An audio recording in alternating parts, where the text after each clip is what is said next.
So I'm Heidi Pickett, Chief of Staff and SVP of Strategic Initiatives at the TIE, and I'm excited to be joined by Colin, Global Head of Institutional Capital, and Matt, VP of Institutional Capital, both from Polygon Labs for the 5th edition of our quarterly State of Polygon call. So today we're going to cover several topics, starting with collaborations and ecosystem developments before discussing some of the network's technical upgrades and things to watch out for the rest of the year. Just a reminder, the information contained in this webinar is for informational purposes only and should not be intended as investment advice. Okay, with that out of the way, welcome Colin and Matt. Great to be able to speak with you again this quarter. So Matt, kicking it off with you. Polygon has made some significant progress towards the Polygon 2.0 vision, which I know you're super excited about and love to talk about. The launch of the unified bridge for the ag layer in January was an exciting milestone for the team and community.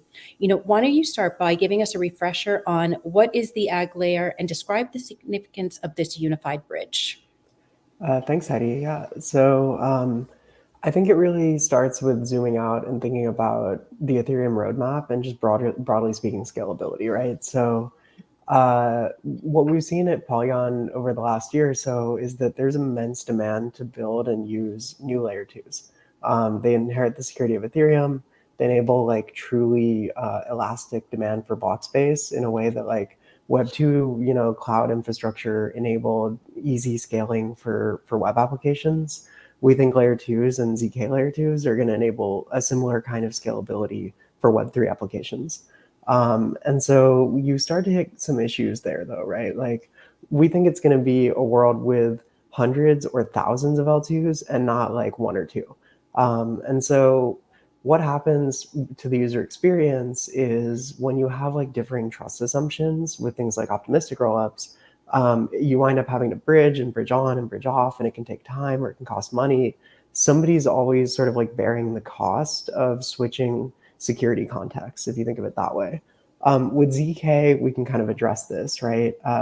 So ZK rollups, they inherit the security of Ethereum sort of mechanically in a way. So you no longer have to trust in like a trusted operator or a set of operators to maintain the security of your assets. Instead, you can trust the cryptographic math underlying ZK.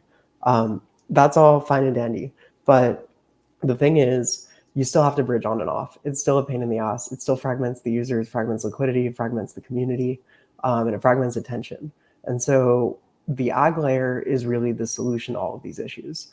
So this is what's like the most exciting thing of Polygon for me right now, because it addresses a lot of these like very real user experience problems that we've had so far.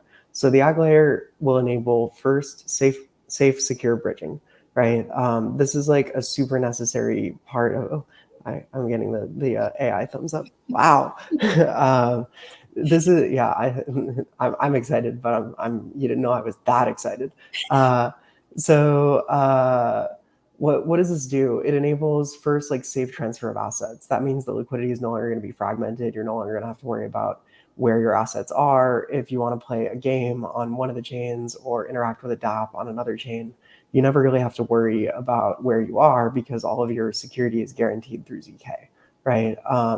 The second thing that this enables is cross-chain applications, right? So you can imagine a user with an asset on one chain wanting to swap it for an NFT on another. You can have bridge and call functions that allow you to bridge your asset and then call something once it gets there.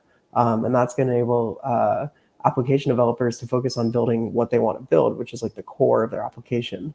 To date, if you've had a specific L2, like an app-specific L2, you had to also bootstrap like a DeFi ecosystem. If you want meme coins, then you have to have meme coins on your chain. And so far, most L2 developers have been hamstrung by this because they're getting distracted in terms of like, where do they focus? It's not easy to bootstrap a DeFi ecosystem, right? And so I think what's so exciting about Polygon 2.0 and the ag layer in particular is it enables you to just focus on what you're good at. You want to build a game, you build your game, and you let the DeFi ecosystem flourish on the DeFi chain, right? You let borrow-lend flourish on the borrow-lend chain. You let your users interact with NFTs on the NFT chain. And you can do all of this safely for the first time ever, thanks to the ag layer. So we have this the first step to answer your original question, we had this sort of first step, which was deploying the unified bridge. And so this is like a shared smart contract that connects Ethereum to all of the L2s in the Polygon Aglair ecosystem, right? And before this, or like with the current setup with like optimistic rollups, you can clone the code base, but every chain needs to operate its own bridge to and from Ethereum. Now we have chains plugged in, and it's actually really cool. You can see it in the Etherscan. You can look at number of connected chains. And as of today, just like a couple hours ago, that number is 3. So we had OKX's X layer chain connect to the Ag layer. We have Polygon ZK obviously, and then we have A star. And so we can see each of these chains sort of touching Ethereum through a common smart contract. And we think that's like really powerful because that's ultimately where your performance gains come from. Amazing. So Colin, let's bring you into this conversation. So a lot of traction for tokenization applications. And last call, we did talk about Libre, which is a tokenization specific ZK-L2 rollup built with the Polygon CDK. The chain went live in March, giving eligible investors access to tokenized assets, tokenized funds from Brevin Howard and BlackRock. So first, how does Libre enable compliance for both asset issuers and investors? Is there a ZK privacy component here? And then second, does Libre plan on integrating with the Ag layer? And what use cases would this enable? Yeah, Heidi, thank you so much for the questions. Those are great questions. In terms of how it enables compliance, because when you first spin up a CDK, you control the entire validator set, that permissioned nature allows you to know exactly who is operating on your chain.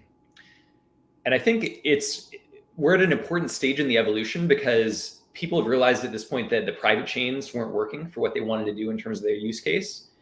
And so they can take a step in between private chains and public chains by using a permission chain, which allows you to open up over time. As regulation changes, as your legal department underwrites kind of new use cases or new access to different touch points within the blockchain universe, then you can open up as you choose and as you feel comfortable as an entity. So to get to the third question, does it plan to connect to the broader Ag layer? That's the roadmap. The idea is right now you have something very compliant that traditional finance firms feel very comfortable in putting their tokenized assets on because it's completely permissioned and everyone is KYC'd and so on and so forth. But it's also future-proofed because as more assets come in a disaggregated fashion or islands of liquidity, eventually the idea is you can connect all those islands. And I think that people don't understand how important and significant and revolutionary this change in the blockchain landscape is. Because right now, just to highlight how almost silly what we have now in terms of a user experience has become, it's like the idea that you have the stock market and every single purveyor or supplier of stocks has 5 stocks and there's 4,000 stocks. And not only that, each time you have to bridge assets between pools. The simple answer, Colin, goes back to the late 90s internet where eBay and Amazon were the two kind of predominant players where people were doing most of the business. And you would have to, each had a token in this case, and you would have to bridge assets. You change your eBay token, you bridge it out to Amazon, and you risk getting hacked in the meantime. Like that's a user experience that would never reach, probably, I don't know, a couple million people, let alone the billion people that every blockchain espouses. Every blockchain says, we want to onboard 1 billion users, but their idea was, well, we would onboard it onto our blockchain. And given that each blockchain has different functionality and makes different trade-offs, that's just, in my view, it's not a reality. So what this Ag layer solves for is unified liquidity. And it becomes, to have a third analogy within 30 seconds, the TCP/IP layer of the blockchain. And that's the vision. And so what that does for institutions and for finance is creates a situation where it's no longer you have your assets on one chain and the thing that you want to purchase on another chain, and you have a complicated process to get from A to B. It becomes much more seamless. Assets on chain A looking to do a DeFi transaction on chain B, in under 5 seconds, you don't even know that you're going cross-chain, and you can complete your transaction with liquidity from one chain and desired execution on another. It's in my view, it's a very, very dominant paradigm, given that the current paradigm is, like 1995 for the internet, and we definitely need to get to 2024. And so this is, in my view, it's a massive leap in that direction, modernizing the entire blockchain ecosystem. Yeah, agreed, particularly if we want to get mass adoption. So Matt, in our last call, you had mentioned growth in the Polygon CDK ecosystem as a key development to watch out for this year. And since then, I think you've made a number of different announcements around multiple new CDK chains like Ariani, API3, Hypernetwork. Can you talk a little bit about the recent collaborations that you're excited about and what they bring to the ecosystem as a whole?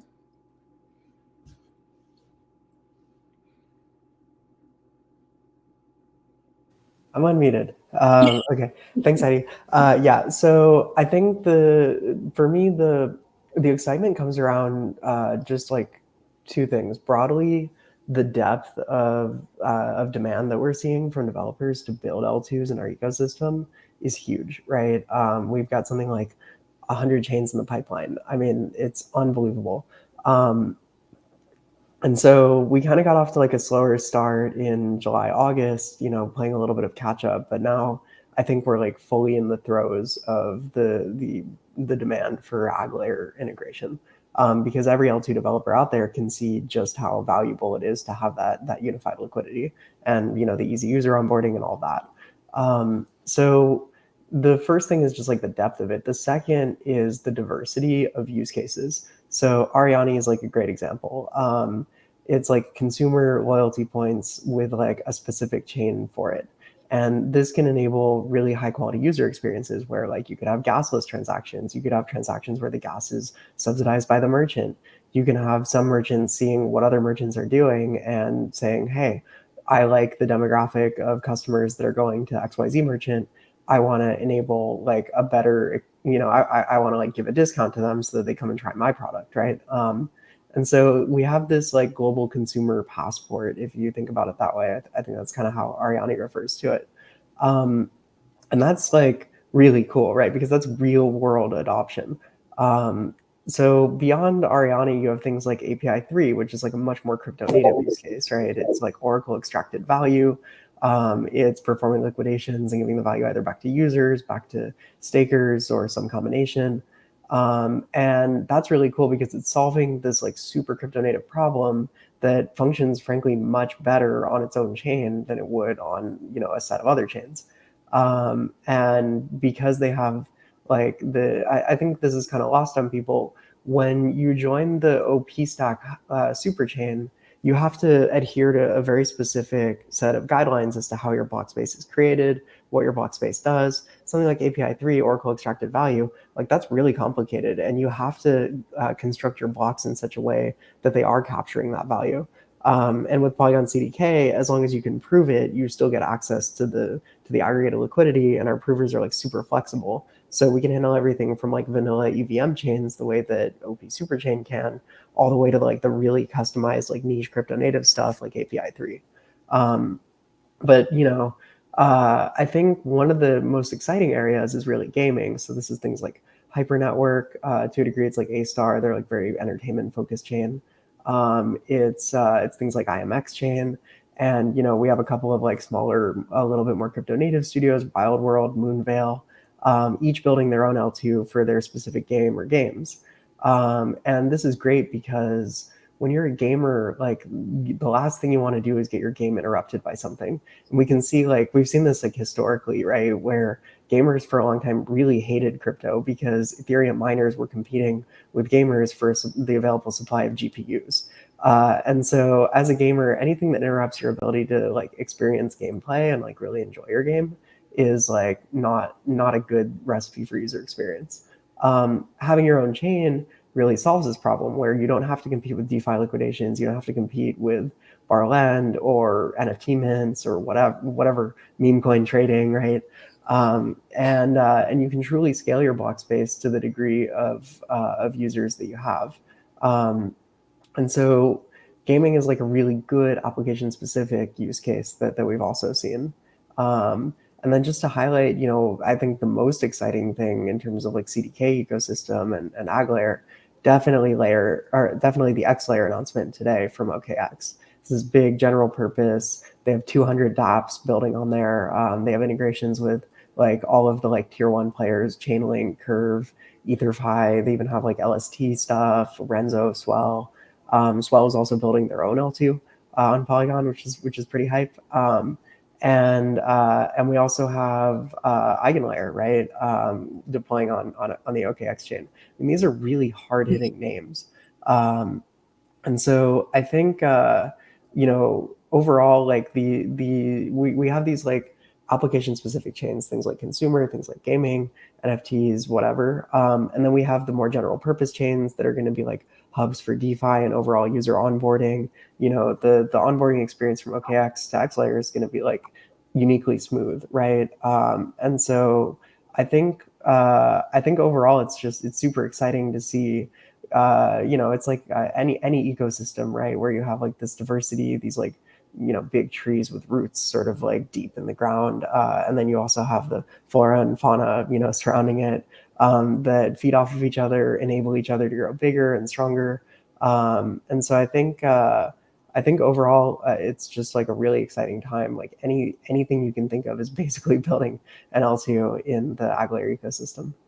Amazing. So 100 chains in the pipeline. Yeah, 100 plus. 100. It's pretty remarkable. I mean, we've really had to scale the BD side of things for L2 BD. We were one chain for a while, and then we were 2 chains, and now we're an ecosystem of chains, right? And when you do that, you have to substantially rethink, how am I going to best support the people building in my ecosystem? And so we like reallocated a whole bunch of resources internally to this like L2 BD effort. And we have, the best BD team in the business. I think it's like no exaggeration. And it takes a lot. It takes an army to deploy and resource 100 L2s to the degree that they need. And I think it's super exciting. We're just proceeding at an accelerating pace. Amazing. Well, good problem to have for sure. So there's going to be a lot to talk about in the coming quarters. But so just sort of building on this conversation, and you mentioned A-Star, which was launched ZK EVM, fully integrated with the ag layer. What does it mean for A-Star to be integrated? How does it differ from just being a Polygon CDK chain? Good question. So the way that I think about it, it's actually kind of similar to Cosmos, where you can build with the Cosmos SDK and build whatever you want. I can run a blockchain right now on my laptop, right? And the other node can be my cell phone.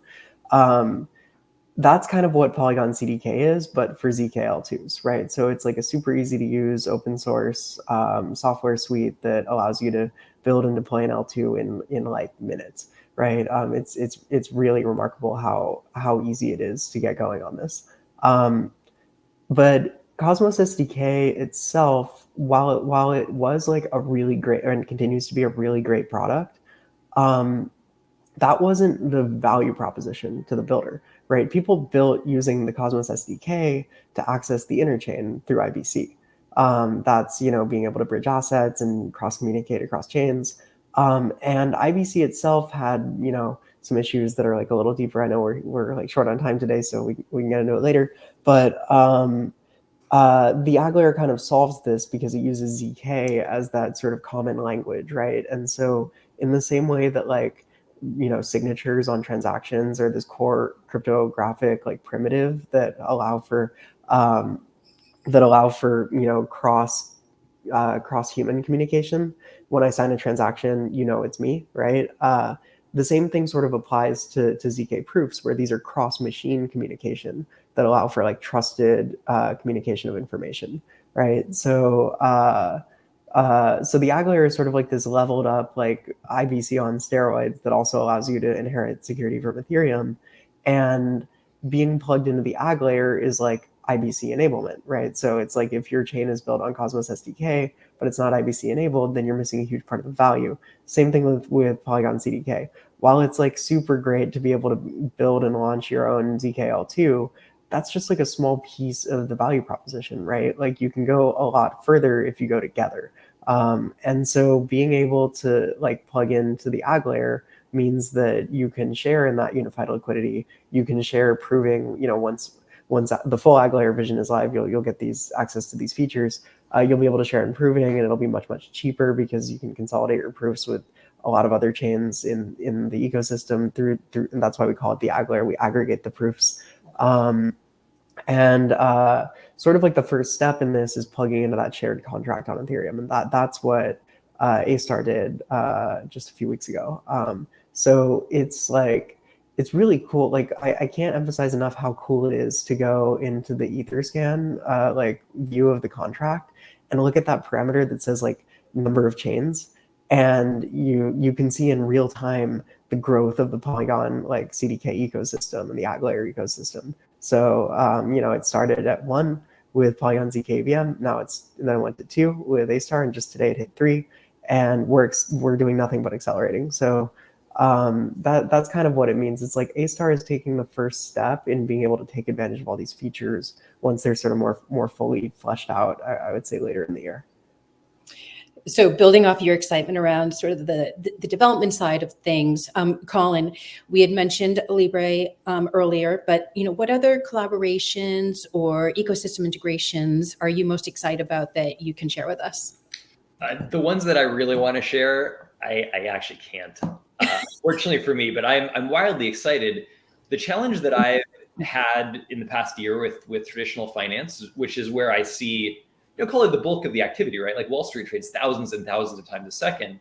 And so if you're talking about users and adoption, if you're getting a significant chunk of that market, making it more efficient, lower cost, so on and so forth, then I think you're capturing a lot of the vision for the blockchain. Like, you're engendering a better world whereby, call it like the people that are paying 2 to 3% to use a Visa card are no longer paying that. It's like that, it's that kind of thing. If you'd have asked me a year ago what I see in terms of adoption, the problem is I would have, if we were like, I couldn't tell you then either, but I would rattle off like 10 names. You're like, oh my God, like the whole world is adopting blockchain. But the problem that I found is like, and the people that I am referring to subtly would probably laugh at this, but it's like, their goal is to launch in September. And then like a month later, you get another document saying, hey, what about all these things? Can you answer these questions? And then it's like, okay, now we're going to launch a month later. And then it's like another month later. And then you get another document. And I don't know what happens in between those times. But I guess what I'm trying to say is the realities of adoption, and all these places are definitely coming. And they're the biggest names in the world. It's just that they take time, like much like turning the Titanic. I don't even know what the analogy is, but I've definitely had to temper my expectations. But I think I lose credibility. People are like, come on, you said this was happening months ago, and according to the people in the roadmap, it was. But now it's 2 weeks out, or now it's 2 months out. And I think people internally probably kind of poke fun at me for that. But I don't get Is it regulation? Is it just complicated in terms of like integrating blockchain on their like legacy systems, or like, what are the main drivers for these delays? You have to be extremely conservative when you're a global financial organization. Yeah. And so I think it is just quadruple checking before running a live product, because the risks are huge, right? If you alter the global financial system tomorrow and there was a problem, then heads are going to roll. People going to get fired, blamed. First off, the system doesn't function. Probably most important, millions and millions of dollars are lost. So in order to avert that, these huge conservative organizations have to take an incredibly deliberate approach. I actually don't think it's regulation. I think it's a function of, if you launch a product at the scale of, if you're beyond like 500 billion or a trillion in assets, or you're a giant international bank, you essentially have to work 100% of the time. And that means if you take an extra year in testing something to make sure that it's 100% viable and efficacious, then that's what you do. And my view is everybody is taking that time. And, quite frankly, they probably should. Because I'm more of a technologist, I just, I want to see it happen. I want to see it all become reality sooner rather than later. But I think the reality is that their caution is pretty warranted. And it's while the adoption is always there, it's already taken place in my mind. It's definitely coming, but it takes longer because it has to work 100% of the time upon the announcement and upon issuance of call it the product or the technology. Makes sense. So to sum it up, we need to be patient, but it is coming, and we should watch because there will be announcements soon that we're going to be excited about. I probably should have just said that like 5 minutes ago or whenever I started that. But yes, that's it. So zooming out a little bit, so many crypto market participants have predicted that 2024 is the year of institutional crypto adoption. And I know we're talking about this, but from like the ETF launching tokenized funds on Libre, prediction is that we've had a strong start. But I guess, just building on what we were just talking about, what can be done to get institutions fully onboarded? You're on the front line, you're seeing it. Is there anything that can be done other than just patience and just being very methodical to make sure that things are, correct when they do go live? Yeah, there's probably a couple answers to that. One, I think that would be good. I think that Matt probably has a good answer, and that would be use cases. And I would say, and he could actually probably go through those in a very detailed manner. But I would say from my perspective, it's two things. One, you need to launch the initial products on chain. And then two, you actually need that liquidity, that unified liquidity. I think those are the biggest help or hindrance to, well, they will dictate the time frame for institutional adoption in 2024. So you're seeing the products. You saw some early products this year. I think you're going to see many more, but the challenge once the products are launched are still that kind of siloed liquidity. You have to be on this chain or that chain. Once we get further along into this ag layer thesis and roadmap, that's going to be one solution. But there's also going to need to be